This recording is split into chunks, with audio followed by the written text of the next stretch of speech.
We already covered the beginner setup for Samsung phones.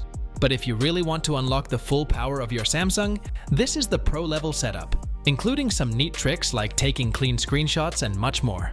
And if you enjoy tips like this, make sure to drop a like. It really helps the channel. For starters, Samsung has an easy gesture feature that makes one-handed use much easier. Go to Settings, then Advanced Features, and open One-Handed Mode. Turn it on, and since we're using swipe gestures, it will automatically select the gesture option. Now you can enable one-handed mode with this simple gesture, and by tapping outside the area, you can exit the view. Next, we're going to set up pro-level swipe gestures using the One-Hand Operation Plus app. Here you'll see left and right handle options, but I have 4 handles enabled. To keep it simple, go into the left handle, and you'll see short swipes first. You can also enable long swipes. For each swipe, you can assign different actions, and there are lots of actions to choose from. So here is my gesture setup.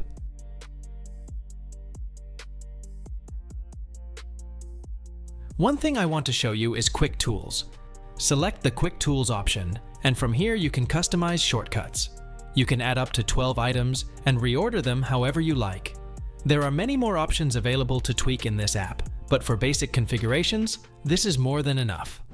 Up next, let's set up the home screen. To get started, the first app you need is Home Up, which is another module inside GoodLock. One feature I really want to highlight here is the DIY home screen.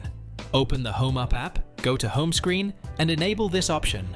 Now go back to your home screen, tap and hold, and select the DIY option here. With this, you can place icons and widgets anywhere you like. There are also additional tools to help you align and adjust items neatly. You can even lock and group items, which makes editing and organizing much easier. Now let's edit the icon designs. You can use icon packs from the Play Store, but I'm going to use Theme Park from the GoodLock apps. Go to the Icon tab and tap Create New. First, you can add shapes if you like and assign colors to them. Then under Effects, you can choose a color style for your icons. It's better to set your wallpaper first and then choose colors that match it, similar to how the color palette works. Other than that, you can also choose different variations for your icons, like glass, emboss, gradient, and more. Here, I've set up the emboss style for my home screen. You can customize icons quite heavily inside the Theme Park app.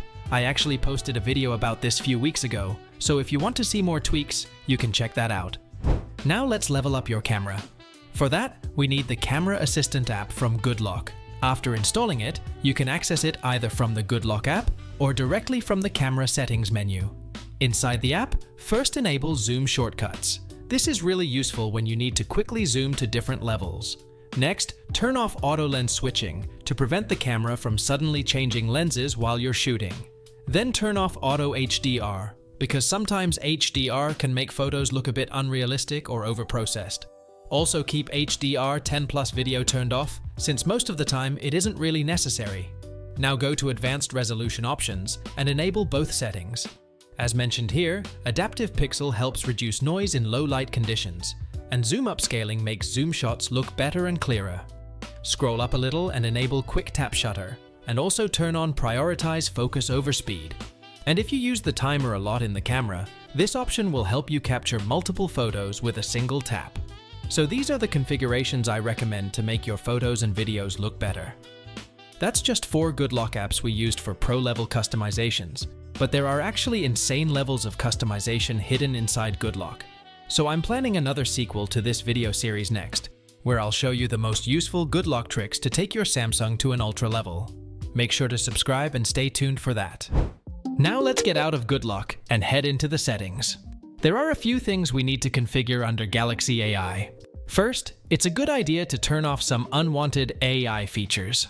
Not every feature here is necessary for everyone, and disabling the ones you don't use can sometimes help save a bit of performance and battery. So just go through the list and turn off what you don't need. But there are a few features that are definitely worth using. One of them is Now Brief. Some people say it's useless, but in my experience, it can actually be helpful sometimes. Next, try AI Select. You can enable it through customized swipe gestures like I did, or access it from the Edge panel. It's really useful when you need to copy text or numbers from somewhere and instantly use them with the suggested actions. Another feature you should try is Writing Assist. This one is a game changer. With a simple gesture, you can check grammar, rewrite text, or translate it. It's honestly one of the best AI features in Samsung right now, so definitely give it a try. Now let's go back to Settings, then Notifications, and open Advanced Settings. Here, enable Show Snooze button. It works similar to the snooze option in alarms or reminders, but for notifications. You can snooze a notification for a certain amount of time, and it will appear again later. Also enable Repeat Notification Alerts. This is a useful trick if you often miss calls or reminders. You can even select specific apps, and the phone will keep reminding you until you dismiss the notification. Another neat pro-level trick is lockdown mode, which is a bit hidden. Go to Lock Screen and AOD, then Secure Lock Settings, and enable Show Lockdown option. Now when you open the power menu, you'll see the lockdown option. When you activate it, it temporarily disables biometric unlock and hides lock screen notifications, giving you an extra layer of security. Now let's look at some of the best pro features in Samsung. Modes and routines is one of the most powerful features built into Samsung phones, but many users completely ignore it. With this, you can automate your phone to do certain things based on time, location, or even how you're using your device. The best part is that once you set these routines, everything runs automatically in the background, so your phone adjusts itself without you needing to change settings every time. Here are some of the routines I currently have set up on my phone. If you want to try more, there are plenty of presets available in the Discover section. Once you start using modes and routines properly, it really makes your Samsung feel much smarter. Also, I'll be sharing the routines I created on my phone in my Telegram group, so if you want to try them yourself, make sure to join the Telegram group using the link in the description. If you take screenshots often, this next small tweak will make them better. Go to Settings, Advanced Features, then Screenshots and Screen Recordings. Inside, you'll find an option called Hide Status and Navigation Bars. Enable it, and now your screenshots will look much cleaner without the status bar at the top and the navigation bar at the bottom. No more cropping needed. For the last tip, I have a better way to edit photos and videos. Go to the Galaxy Store, search for Galaxy Enhance X, and install it. This is a really useful photo editing app made by Samsung, and it uses AI to improve your photos automatically. Instead of adjusting a lot of sliders manually, you can simply open a photo, and the app will analyze the image and suggest editing options for you. There are plenty of editing tools available inside the app, so definitely give it a try. And that's it for the pro-level Samsung setup.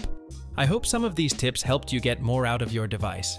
If this video improved your setup, make sure to give it a like and share it with someone using a Samsung phone. And if you want to go even further, subscribe to the channel, because in the next video, I'll be showing the ultra-level setup using every powerful good lock trick to fully customize your Samsung. Thanks for watching, and I'll see you in the next one.